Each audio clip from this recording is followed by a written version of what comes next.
जय हिंद साथियों, स्वागत है आप सभी लोगों का आपके अपने YouTube channel SG coaching classes में। मैं आप सभी लोगों को सर्वप्रथम बता दूं, 1 तारीख यानी 1 मार्च 2023 को यूपी बोर्ड परीक्षा है कक्षा 10 के विद्यार्थियों की, सब्जेक्ट इंग्लिश की।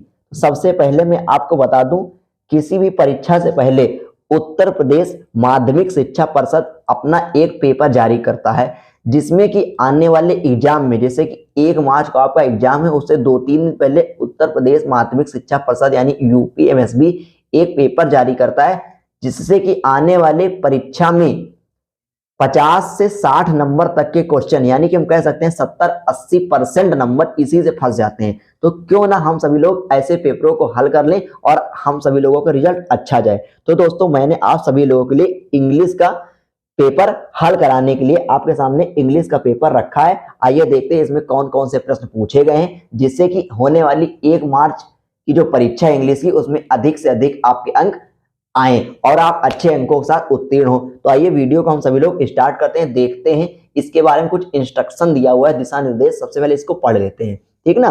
देखिए, टाइम इसका सभी लोग पता है, बताने वाली बात नहीं। 3 घंटे 15 मिनट होता है। मैक्सिमम मार्क्स जो होते हैं इसके 70 होते हैं। 30 नंबर आपको प्रैक्टिकल में मिल जाते हैं। 30 नंबर का प्रैक्टिकल होता है, जिसमें आपको अधिक से अधिक अंक मिलते हैं। देखिए, जनरल इंस्ट्रक्शन मीन्स होता है सामान्य निर्देश। यहाँ पर दिया हुआ है दी फर्स्ट 15 मिनट्स, यानी सर्वप्रथम वाले जो पहले के 15 मिनट होते हैं और अलॉटेड दिए जाते हैं टू कैंडिडेट यानी विद्यार्थियों को रीडिंग पढ़ने के लिए क्वेश्चन पेपर। सबसे पहले जो आपको 15 मिनट का टाइम मिलता है, वो आपको पेपर को अच्छी तरीके से पढ़ने के लिए मिलता है, केयरफुली, यानी कि सावधानी पूर्वक पेपर को पढ़ लीजिए सबसे पहले। उसके बाद दिया हुआ है ऑल क्वेश्चंस आर कंपलसरी, यानी कि सभी प्रश्न अनिवार्य हैं। फिर देखिए, दिया हुआ दी क्वेश्चन पेपर, जो क्वेश्चन पेपर आपका दोस्तों है, the question paper is divided, बटा होता है into 2 part, part A and part B. Part A और पार्ट बी में बटा हुआ होता है। आगे देखिए, दिया हुआ है पार्ट आ कंसिस्ट 20 मल्टीपल चॉइस, यानी कि MCQ carrying 1 mark etch. 20 question जो आपके शुरुआत के होंगे पार्ट ए के, उसमें एक एक नंबर के होंगे, जिसको हम हिंदी में बहुविकल्पीय प्रश्न कहते हैं। Read the question wise instruction and mark your answer on the given OMR. जो ओएमआर सीट दी होती है, उसमें आपको इंस्ट्रक्शन के अनुसार ही फिल करना होता है। मार्क योर आंसर, जो आपका आंसर सही है उसकी आप ए सही है तो ए को फिल कीजिए, बी सही है तो बी। ओएमआर सीट को जब भी आप फिल करें, चाहे 10th में हो, चाहे जितने बड़ी ऊंची परीक्षाओं में आप जाएं, बाल पेन का ही इस्तेमाल करें, ठीक है ना। एक तरह का पेन यूज करें, चाहे ब्लू या फिर ब्लैक। अब देखिए, पार्ट बी कंसिस्ट डिस्क्रिप्टिव, ये जो है विस्तृत उत्तरीय प्रश्न है, मतलब वर्णनात्मक। इसमें वर्णन आपको करना है, यहां पर आपको टिक करना था, फिल करना था, इसमें लिखना पड़ेगा। मार्क आर इंडिकेटेड, जो भी किसी भी परीक्षा में जो अंक होते हैं, ठीक है ना, उसको मार्क बोलते हैं, ठीक है ना। देखिए, इसके अगेंस्ट यानी उसके सामने लिखे होते हैं कि ये क्वेश्चन कितने अंक का है, उसके सामने दिया हुआ होता है कि यह प्रश्न आपका कितने अंक का है।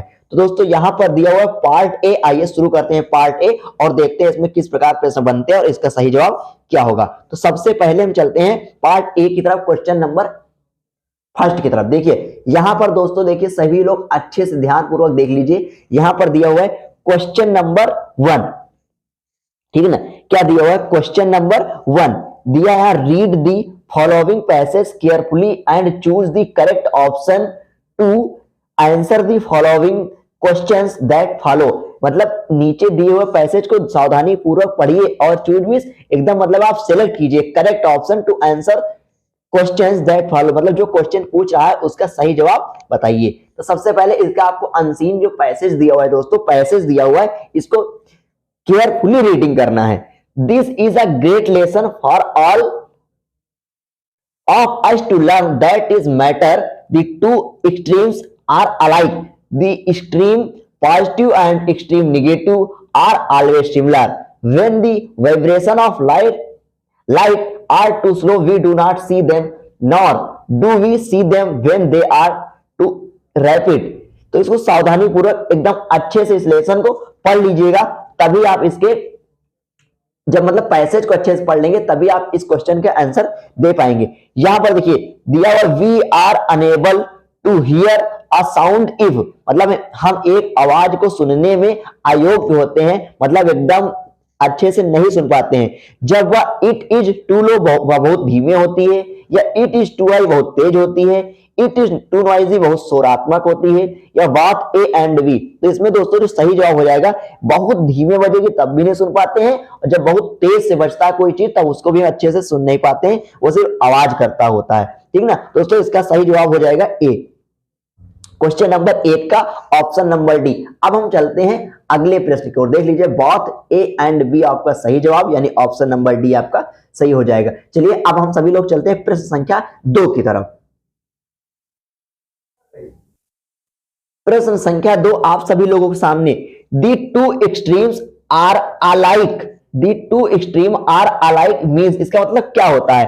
तो इसका जो सही जवाब दोस्तों हो जाएगा, देखिए extreme positive is better than extreme negative, जो एक्सट्रीम जो पॉजिटिव सकारात्मक है वो नेगेटिव से बेहतर होती है। Excess of anything is not good, मतलब किसी चीज की अधिकता अच्छी नहीं होती है। We get almost the same result in both situation, हमें दोनों स्थितियों में संतुष्ट रहना चाहिए, मतलब अच्छा देखना चाहिए। ऑल ऑफ अबो, एबो यानी ऊपर दिए हुए सभी सही है। तो दोस्तों इसका जो सही जवाब हो जाएगा, दूसरे में सी सही जवाब हो जाएगा। We get almost the same result in both situation, मतलब हमें परिस्थिति जैसे भी हो हमें एकदम संतुष्टि के साथ रहना चाहिए। तो देखिए अगले क्वेश्चन नंबर 3 की ओर चलते हैं। देखिए आपको दिख रहा है question number 3, which word in passage is opposite of slow, मतलब इसमें स्लो का अपोजिट क्या होगा? स्लो मींस होता है धीमा, और जो रैपिड होता है ऑप्शन नंबर बी, इसका मतलब होता है तेज।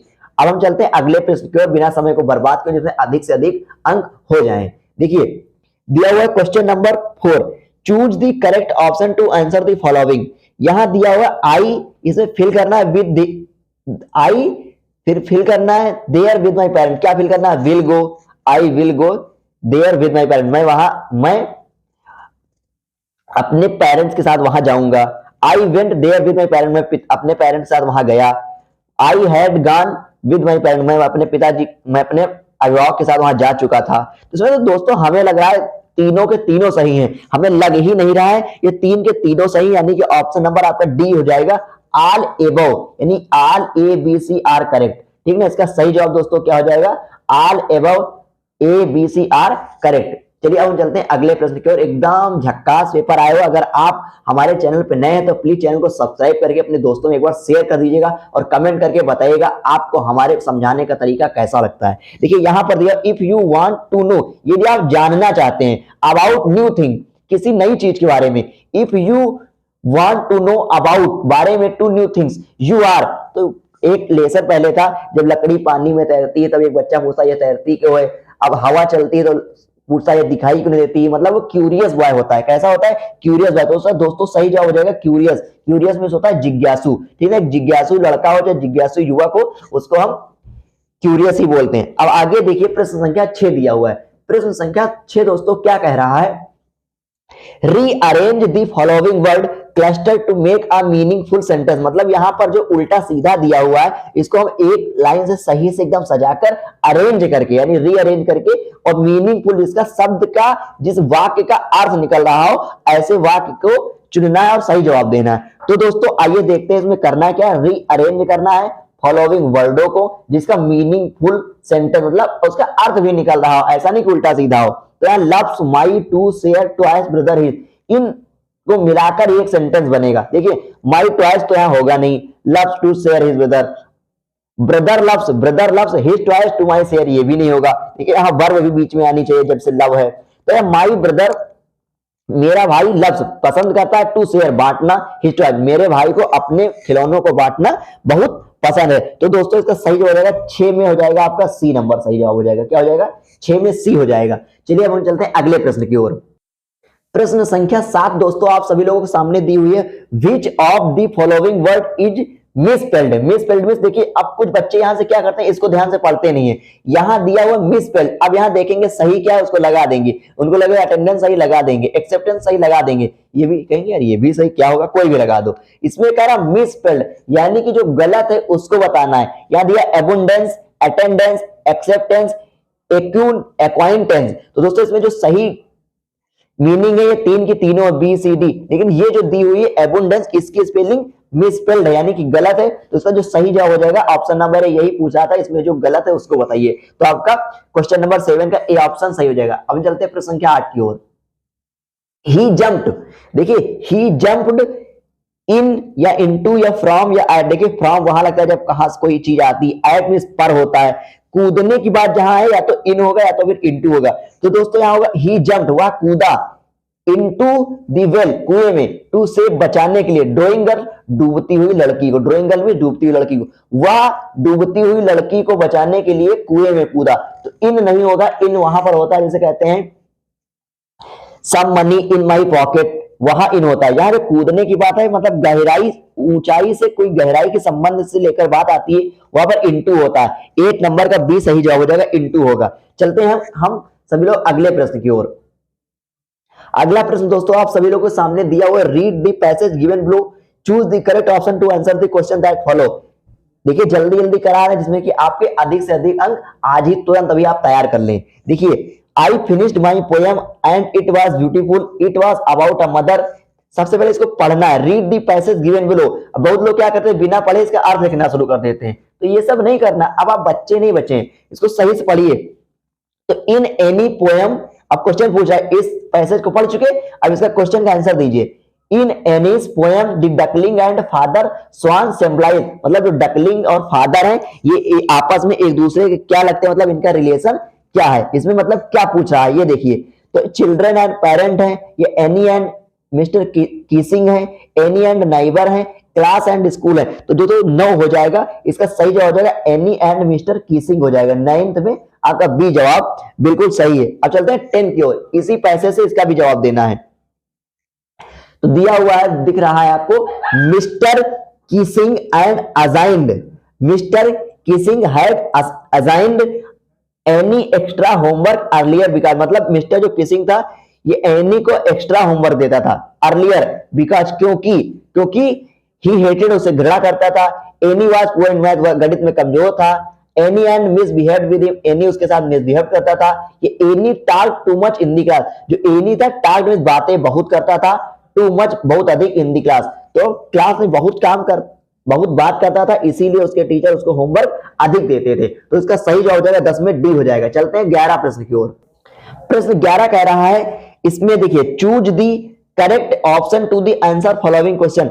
Mandela passed years in jail, मतलब मंडेला ने गुजारा, पास्ट में गुजारा, ईयर्स में साल, इन जेल मंडेला ने साल, कितने साल जेल में गुजारा, कारागार में। तो 27 इसका सही जवाब हो जाएगा, 27 ईयर। अगले प्रश्न की ओर चलते हैं दोस्तों। Mahseer is a found in Coorg, mahseer is a found in a Coorg. तो दोस्तों आ लार्ज फ्रेश वाटर क्या हो जाएगा दोस्तों, आ लार्ज फ्रेश वाटर जो हो जाएगा दोस्तों, इसका सही जवाब हो जाएगा आ लार्ज फ्रेश वाटर। कहां पर है, कूर्ज में, ठीक ना। आइए हम चलते हैं अगले प्रश्न की ओर। दिया हुआ है the bus conductor was a jolly man, इसका सही जवाब जॉली मैन हो जाएगा। कैसा हो जाएगा, रूड नहीं था, सेल्फिश नहीं था, स्ट्रेंज नहीं था दोस्तों, ये जॉली मैन था। कैसा था, द बस कंडक्टर जॉली था। Question number 14, read the given extract and choose the correct option to answer the following question. Don't bite your nail Amanda, मतलब अपने नाखून को मत चबाओ। Don't hunch your shoulder Amanda, stop that slouching and sit up straight Amanda. अब इसमें क्या कहता है, इसको पढ़ लिया, अब इसको इसमें से आंसर देना है। Who is the speaker in this above line, इसमें ऊपर वाली बातों को कौन कह रहा है। और इसमें आपको बताना है जो ऊपर ये 4 बातें कही गई हैं ये कौन बोला है। तो इसमें आपको सही जवाब बताना, 14 में जो हो जाएगा ये सब कुछ जो है अमेंडा को कौन समझा रहा है कि अपने नाखून मत काटो, अपने कंधे को मतलब कुदाओ मत, ऐसे ऐसे जो करते हैं लोग एक्टिविटीज करते हैं तो ना करो। तो 14 में जो आपका सही जवाब रहेगा उसके हर पेरेंट यानी उसके माता पिता ऐसा उसको समझाते हैं, ठीक ना। चलते हैं अगले प्रश्न की ओर, जल्दी जल्दी सभी प्रश्नों को नोट कर लीजिए। एक बार फिर से कहना है, यदि आप हमारे चैनल पर नए हैं तो प्लीज चैनल को सब्सक्राइब अवश्य कर लीजिएगा। अगला प्रश्न दोस्तों आप सभी लोगों के सामने आपके पेपर में क्या आने वाला है, द स्पीकर इज स्पीकिंग, मतलब बोलने वाला बोल रहा है, लाइक दिस बिकॉज, ठीक ना। Amanda is unruly girl, Amanda remains untidy, instruction can make Amanda behave better he wants to scold Amanda. दोस्तों 15 में जो हो जाएगा इसे सी आपका सही जवाब हो जाएगा। इंस्ट्रक्शन का है मेक अमांडा बिहेव बेटर, मतलब दिए हुए दिशा निर्देश से अमांडा बिहेव बेटर कर सकती है, अच्छा व्यवहार कर सकती है, ठीक ना। दोस्तों चलते हैं प्रश्न संख्या 16 की ओर। It was a temptation to keep tricky on as a permanent guest because choose the correct option to answer following को। सब ये बहुविकल्पी वाले हैं, तो 16 में दोस्तों सही जवाब हो जाएगा वो आपका डी हो जाएगा। क्या हो जाएगा? Mister Pumphrey sent a lot of eatables that the doctor enjoyed, ठीक ना। 16 में आपका डी जवाब हो जाएगा, 16 में आपका डी जवाब। 17 में देखिए Anil taught Hari Singh, Anil taught Hari Singh to, मतलब अनिल ने हरि सिंह को क्या क्या सिखाया। क्वेश्चन नंबर 17 का जो सही जवाब हो जाएगा, देखिए कुक एंड राइट सिखाया, कुक राइट एंड नंबर सिखाया, ऐड नंबर सिखाया, right cook and add number. दोस्तों इसमें तीनों चीज सिखाई, कुक भी सिखाया, राइट भी सिखाया, ऐड नंबर भी सिखाया, तो 17 में बी हो जाएगा। ये आपसे बुक से रिलेटेड क्वेश्चन है। The book gifted to Ebright by his mother was 18 जो हो जाएगा दोस्तों, 18 का आपका सही जवाब हो जाएगा। 18 में आपका डी हो जाएगा, the travels of monarch x, the travel of monarch x हो जाएगा। क्वेश्चन नंबर 19 देखिए दोस्तों जल्दी से, which of the following combination describe Matilda. तो दोस्तों 19 में जो सही जवाब हो जाएगा, rich beautiful fashionable, fashionable ambitious middle class, ambitious middle class satisfied, satisfied तो थी नहीं भाई वो, तो इसमें रिच डिस सैटिस्फाइड एम्बिशियस। देखिए फैशनेबल भी थी, एम्बिशियस भी थी और मिडिल क्लास से रिलेटेड थी मटिल्डा, तो ये आपका सही जवाब हो जाएगा 19 में आपका बी नंबर। अब चलते हैं अगले प्रश्न की ओर, आज का बहुविकल्पी में का अंतिम, उसके बाद देखते हैं दीर्घ उत्तरीय प्रश्न। क्वेश्चन दिया है Bholi was sent to school because, Bholi was sent to school because 20 में जो आपका सही जवाब हो जाएगा, her father felt compelled to do so, her mother wanted to get educated, everybody is sent his daughter to school, it was necessary for her marriage. मतलब उसके मतलब देखिए कितनी गंदी सोच थी, भोली को स्कूल क्यों भेजा जाता था। इट वाज नेसेसरी मतलब ये जरूरी था, it was necessary for her marriage की मतलब उसका विवाह हो जाए, इसलिए सिर्फ शिक्षा उसको दी जाती थी, उसको विवाह हो जाए। मतलब ये कितनी गंदी सोच, सिर्फ विवाह करने के लिए उसका शिक्षा दिलाई जाती थी। It was necessary for her marriage मतलब उसको विवाह करने के लिए उसको पढ़ाई करनी थी, इसलिए नहीं कि उसको शिक्षा हो, समाज में अच्छी उठक बैठक हो, नौकरी करे, ऐसा कुछ नहीं, उसका विवाह हो जाए इसलिए उसको स्कूल भेजा जाता था।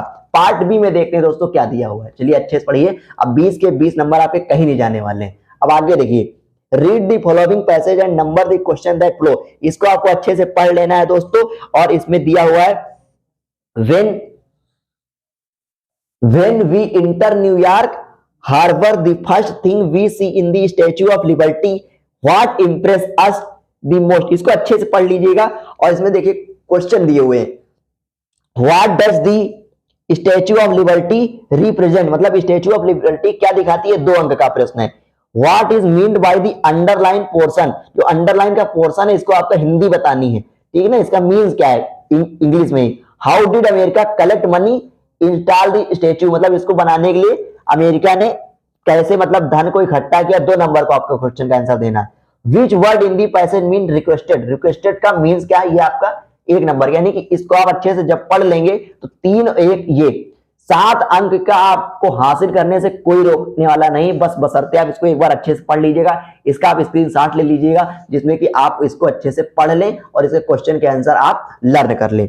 अब देखिए राइटिंग पे आते हैं, देखिए यहां दिया राइटिंग, अब राइटिंग से रिलेटेड क्वेश्चन आ गए, राइटिंग से रिलेटेड क्वेश्चन। यहां पर राइटिंग आपको करनी है, कौन सी राइटिंग करनी, क्या लिखना है, देखिए राइट अ लेटर, एक आपको लेटर लिखना है टू योर एल्डर ब्रदर, आपको अपने बड़े भाई को, एल्डर ब्रदर को आपको पत्र लिखना है, हु लिव्स इन दिल्ली, जो दिल्ली में रहता है, शेयरिंग योर फीलिंग, अपनी फीलिंग्स को शेयर करने के लिए, अबाउट बारे में, how you miss him at home, उसको मतलब घर पर कैसा, मतलब उसके बिना कैसे आप रह रहे हैं, मतलब कैसे उसके बिना आप रह रहे हैं, है ना, उसको आप कैसे मिस कर रहे हैं। तो इसके बारे में आपको एप्लीकेशन में देखिए राइटिंग लेटर में थोड़ा बहुत आप अच्छे से पढ़ लीजिए, जो बीच वाला सेंटेंस होता है उसको चेंज करना सीख जाइए, और इसमें कुछ नहीं, रट्टा मारने की कोई जरूरत नहीं है। और अथवा आपको ये समझ में नहीं आता है तो राइट एन एप्लीकेशन, एक पत्र लिखिए, प्रार्थना पत्र टू दी प्रिंसिपल, अपने ऑफ योर स्कूल, अपने स्कूल के प्रधानाचार्य को,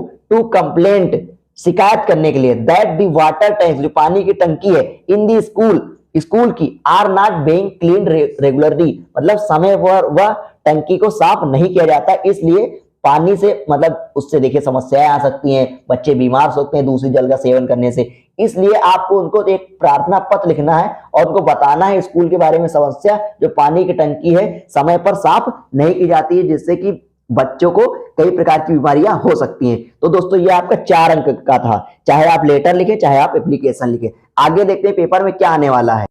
यहां पर दोस्तों दिया हुआ right a report on the craft exhibition in your school in about 80 to 100 words, ठीक ना। इस क्राफ्ट एग्जीबिशन पे आपको तैयार कर लेना 80 वर्ड पे, इसमें 6 अंक का आने वाला है। देखिए हिंट भी दिया, when inauguration ceremony exhibited crafts item gathering other styles etc overall experience, इन सभी से रिलेटेड आपको तैयार कर लेना। अगर ये आपको समझ में नहीं आता तो लुक एट द पिक्चर, नीचे दिए हुए पिक्चर को देखिए यानी चित्र को देखिए।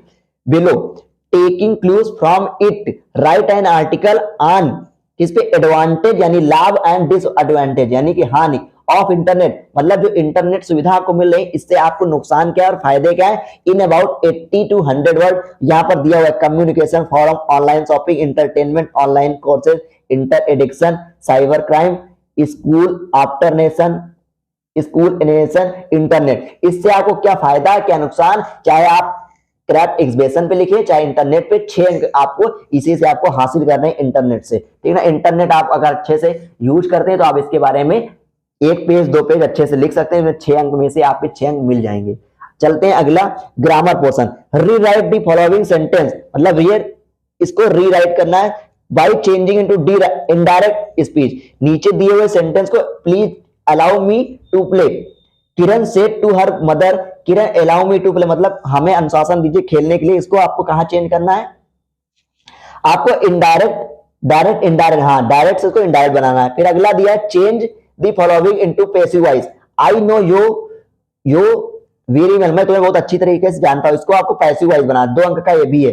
फिर पंक्चुएट करना है, देखिए यहाँ कैपिटल टी हो जाएगा, ये गार्डनर है, सेट के बाद कॉमा हो जाएगा, to me do not touch the flowers, यहाँ पर लास्ट में फुल स्टॉप हो जाएगा। इस प्रकार से आपको इसको पंक्चुएट कर देना है, आपके 2 नंबर कहानी यहां से सेट हो जाएगी। 6 नंबर यहां से आपके हो जाएंगे, 2 डायरेक्ट इनडायरेक्ट के, 2 एक्टिव पैसिव के और 2 आपके हो जाएंगे पंक्चुएट से। अब आगे देखते हैं क्या दिया हुआ है। आगे दिया हुआ कल सुबह मैं translate the following into English, कल सुबह पुस्तकालय जाना चाहता था, उसी समय मेरा एक मित्र मुझसे मिलने आ गया, हम शाम तक साथ रहे, मित्र से मिलकर मैं खुश था किंतु पुस्तकालय न जाने के कारण दुखी भी हुआ। तो इसकी आपको इंग्लिश बनानी है जो कि 4 अंक की है। आप अगर वर्ष भर में अगर 1 महीने भी अच्छे से ट्रांसलेट पढ़े होंगे, अनुवाद के नियम पढ़े होंगे, तो इसमें इतने कठिन वर्ड कोई है ही नहीं जिसकी आप मीनिंग ना बना पाए। तो दोस्तों आइए चलते हैं आगे, 4 अंक का आएगा। अब लिटरेचर में देखिए answer the following question in about 30 to 40 word, 3 number के 2 क्वेश्चन आएंगे जिसके आपको आंसर देना है। यहाँ पर दोनों क्वेश्चन दिए, हु वाज एनी फ्रैंक,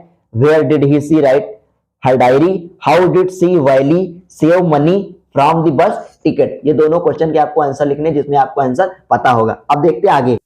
आगे दिया दोस्तों why was लंचो angry with the post office, ठीक है 3 क्वेश्चन है, 3 में के 2 क्वेश्चन आपको करने, 6 अंक की आपकी कहानी हो जाएगी। फिर आगे दिया answer the any one of following in 60 word, इन 2 में से किसी एक का क्वेश्चन का आंसर लिखना, वो भी 4 अंक आपको इसमें हासिल होने वाले हैं। तो इसमें जिसमें आपको अच्छा लगे, चाहे मंडेला वाला चाहे काइसा गौतमी वाला, जो आपको सही लगे वो आप लिख लीजिएगा। अब चलते हैं अगले प्रश्न की ओर। तो मंडेला वाला लिख लेंगे तब भी सही रहेगा, गौतमी वाला लिख देंगे तब भी सही रहेगा। मेंशन ऑफ फ्यू डिफरेंसेस, मतलब आपको डिफरेंस निकालना है बिटवीन अ टाइगर चीते में, इन दी जू चिड़ियाघर में, एंड अ टाइगर इन दी जंगल, मतलब एक जो जंगल में टाइगर रहता है और जू में टाइगर रहता है उसके बीच में जो डिफरेंस होगा, मतलब उसे लाभ क्या उसे हानि क्या है, इसके बारे में आपको लिखना है। और ये 3 अंक का है, 3 अंक के हिसाब से अगर आप आधे पेज का लिख देंगे तो आपको 3 अंक इसमें आराम से हासिल हो जाएंगे। अगर ये नहीं समझ में आता अथवा right your line, right 4 lines of any poem, 4 line की कोई भी कविता लिख दीजिए। फिर आगे दिया हुआ है जो do not copy lines given in this question paper, इस क्वेश्चन पेपर में वो कविता ना हुई हो। राइट दी सेंट्रल आइडिया, अब देखिए पोएम तो लिखनी है, इसके साथ साथ आपको सेंट्रल आइडिया लिखनी है। कितने, one of the following poem, in 3 lesson के नाम दिए हुए हैं, इनमें से किसी भी एक लेसन की सेंट्रल आइडिया लिख दीजिएगा, 3 नंबर के हो जाएंगे। अब आपको मैं बताता हूं यहां से एक ट्रिक, आपके जितने भी लेसन है उसमें से सिर्फ 3 याद कर लीजिए सेंट्रल आइडिया, 3 में से एक आपकी आ जाएगी, ये हो जाएगा 4 लाइन की एक पोयम, 6 अंक तो कहीं जाने वाले ही नहीं है। Answer any of the following in the about 30-40 word, 30 से 40 शब्दों में इन दो में से किसी एक क्वेश्चन का आपको आंसर लिखना, चाहे क्यूरी ट्रिकी पे लिखो चाहे ग्रिफिन पे लिख दो, ठीक ना। तो इसमें 3 नंबर की आपकी कहानी यहां से सेट हो जाएगी। Answer any of the following in 60 word, एक आपका दीर्घ उत्तरी प्लस आखिरी में आएगा, वो आपको अच्छे से लिख देना। मटिल्डा पे चाहे लिखे, चाहे suppose you are Bholi and now you are a teacher, तुम मतलब भोली हो और आप एक इस समय अध्यापक हैं। राइट अबाउट योर फैमिली, अपने फैमिली के बारे में लिखिए। योर चाइल्ड, अपने बचपन के बारे में। एंड योर प्रेजेंट लाइफ, और वर्तमान जीवन आपका कैसा चला इसके बारे में लिखना है। तो दोस्तों मैंने आपको बहुत ही महत्वपूर्ण सारे पेपर, पूरा पेपर आज का हल करा दिया है, जो कि 1 मार्च को आने वाला। बस अब आपको करना क्या है, इस पेपर को एक बार फिर से अच्छे से हल कर लीजिएगा। जो मैंने छोड़ा है, जिसके आंसर नहीं लिखा है, उसको मैं पार्ट बी दूंगा, उसको मैं एक तरफ से अच्छे से क्वेश्चन के आंसर लिखा दूंगा, जिससे कि आपका पेपर 70 में 70 मार्क्स यानी कि मैक्सिमम मार्क्स आपको मिले और आप का रिजल्ट अच्छा बने। तो दोस्तों जो भी मैंने क्वेश्चन कराए हैं, एक बार इसका स्क्रीनशॉट एक बार पुनः ले लीजिएगा, जिससे कि आपका पेपर खूब अच्छे से बने। यदि आप हमारे चैनल पर नए हैं तो प्लीज चैनल को सब्सक्राइब कर लीजिएगा, जिससे कि आने वाली हर एक वीडियो की नोटिफिकेशन आप तक पहुंचे और आप अधिक से अधिक अंक पेपर में हासिल करें। तो दोस्तों जो आज मैंने पेपर कराया, ये उत्तर प्रदेश बोर्ड परीक्षा द्वारा जारी किया गया एक पेपर है, जिससे कि आपके पेपर 1 मार्च को आएगा। इसी से लगभग आपके 70 से 80% क्वेश्चन इसी पेपर से बनने वाले हैं। जब आप पेपर देके आएंगे तब आप मिलाइएगा, तब आप मुझे कमेंट करके बताइएगा कितने क्वेश्चन इस पेपर से आए थे। मिलते हैं आप सभी लोगों से नेक्स्ट वीडियो में एक धुआंधार क्लास के साथ। तब तक के लिए जय हिंद।